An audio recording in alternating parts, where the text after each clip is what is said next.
பரணி தீபம் இந்த வருஷத்துடைய பரணி தீபம் பார்த்தீங்க அப்படின்னா 2024 டிசம்பர் 12ஆம் தேதி அன்னைக்கு தான் வருது. அன்னைக்கு காலையிலேயே ஆரம்பித்து அடுத்த நாள் காலையில் வரைக்குமே வந்து பரணி நட்சத்திரம் இருக்கும். ஸோ நம்ம வந்து பரணி நட்சத்திரம் 12 டிசம்பர் அன்னைக்கு வந்து நம்ம விளக்கெல்லாம் வீடு ஃபுல்லாக போட்டு கும்பிடலாம். மொத்தம் 3 நாள் வரைக்குமே வந்து கார்த்திகை மாதத்தில் கும்பிட்றது. முதல் நாள் வந்து பரணி தீபம், 2வது நாள் வந்து திருக்கார்த்திகை தீபம், 3வது நாள் பஞ்சாத்திர தீபம் அப்படின்னு சொல்லுவாங்க. இந்த பரணி தீபம் ரொம்ப ஸ்பெஷல். பாவத்தை போக்குறதுக்காக நம்ம வீடு ஃபுல்லாக விளக்கேற்றக்கூடிய ஒரு தீபம் தான் பரணி தீபம். அதாவது யமதர்ம ராஜனே வந்து நீங்கள் கார்த்திகை மாதம் பரணி நட்சத்திரத்தில் வரக்கூடிய நாளன்று வீடு ஃபுல்லாக விளக்கு வச்சு சாமி கும்பிட்டீங்க அப்படின்னா நீங்கள் செஞ்ச பாவங்கள், உங்களுடைய முன்னோர்கள் செஞ்ச பாவங்கள், அதுக்கப்புறம் உங்களுக்கு பின்னாடி வரக்கூடிய சந்ததியினர் செஞ்ச பாவங்கள் எல்லாமே வந்து உங்களை விட்டு போகும் அப்படிங்கிறதுக்கான ஒரு சில பிராச்சியத்தை நம்ம தெரியாமல் நிறையா தப்பு பண்ணியிருப்போம். தெரியாமல் ஒரு உயிரை வந்து நம்ம இது பண்ணியிருப்போம். அந்த மாதிரி நம்ம தெரியாமல் செஞ்ச தவறுகளுக்கு எல்லாமே இந்த பரணி தீபத்தன்னைக்கு வந்து நம்ம விளக்கு போட்டு சாமி கும்பிடும் பொழுது நம்ம செஞ்ச பாவங்கள் எல்லாமே வந்து குறையும் அப்படிங்கிறதுக்கான ஐதீகமாக போடப்படுறது தான் வந்து பரணி தீபம்.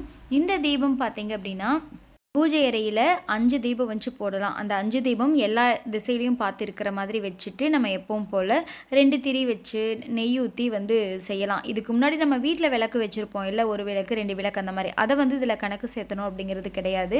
நம்ம விளக்குக்கு மஞ்சள் குங்குமம் எல்லாம் வச்சுட்டு நம்ம எண்ணெய் வச்சு திரி வச்சு வந்து நம்ம சேர்த்துக்கலாம். 5 விளக்கு வந்து மினிமம் போடலாம். அதுக்கடுத்த நாள் திருக்கார்த்திகை தீபம் அன்னைக்கு 27 விளக்கு வந்து மினிமம் போடலாம். நம்ம பழைய விளக்காக இருந்துச்சு அப்படின்னா 3 அல்லது 4 மணி நேரம் நம்ம தண்ணியில் ஊற வச்சு அதை காய வச்சு மஞ்சள் குங்குமம்லாம் வச்சு அடியில் நெயில் பாலிஷ்லாம் வச்சுக்கிட்டோம் அப்படின்னா எண்ணெயில் பின்னாடி வந்து லீக் ஆகும்ல, அதெல்லாம் வந்து வராமல் இருக்கும். அதெல்லாம் பண்ணி நம்ம வந்து இந்த வருஷத்துடைய திருக்கார்த்திகை தீபத்தை வந்து இது பண்ணலாம். ஷார்ப்பாக ஒரு 5 மணிக்கு செய்ய ஆரம்பித்தோம், ரெடி பண்ண ஆரம்பித்தோம் அப்படின்னா ஒரு 6 மணிக்கு நம்ம ஃபினிஷ் பண்ணிடுவோம். திருக்கார்த்திகை தீபத்தன்னைக்கு அண்ணாமலையார் சுவாமி திருவண்ணாமலையில் விளக்கு ஏற்றும் பொழுது நம்மளும் வந்து சாமி கும்பிட்ற மாதிரி இருக்கும். பரணி தீபமும் அப்படி தான். நம்ம ஒரு 5:30 மேலே எல்லாம் ரெடி பண்ணி ஆரம்பித்தோம் அப்படின்னா கரெக்டாக 6 மணி ஆகும் பொழுது நம்மளது வீட்டில் விளக்கேற்றி சாமி கும்பிட்டுக்கலாம். பரணி நட்சத்திரத்தன்னைக்கு அன்னைக்கு முதல் நாள் காலையிலேயே நம்ம குளிச்சுட்டு விளக்கு வச்சு நம்ம அணைய விடாமல் விளக்கு வச்சாலும் வச்சுக்கலாம், அதுவும் தப்பு கிடையாது. அதுக்கடுத்த நாள் காலையில் வரைக்கும் டிசம்பர் 13ஆம் தேதி காலையில் வரைக்குமே இருக்குது. ஸோ அதையும் வந்து நம்ம செஞ்சுக்கலாம்.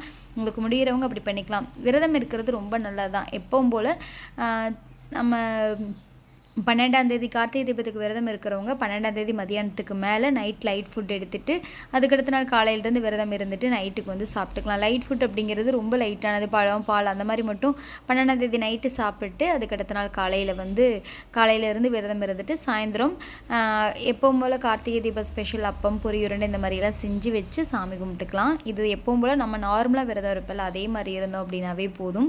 வீடியோ யூஸ்ஃபுல்லாக இருக்கும் அப்படின்னு நினைக்கிறேன். சேனலை சப்ஸ்கிரைப் பண்ணி சப்போர்ட் பண்ணுங்கள். தேங்க்யூ.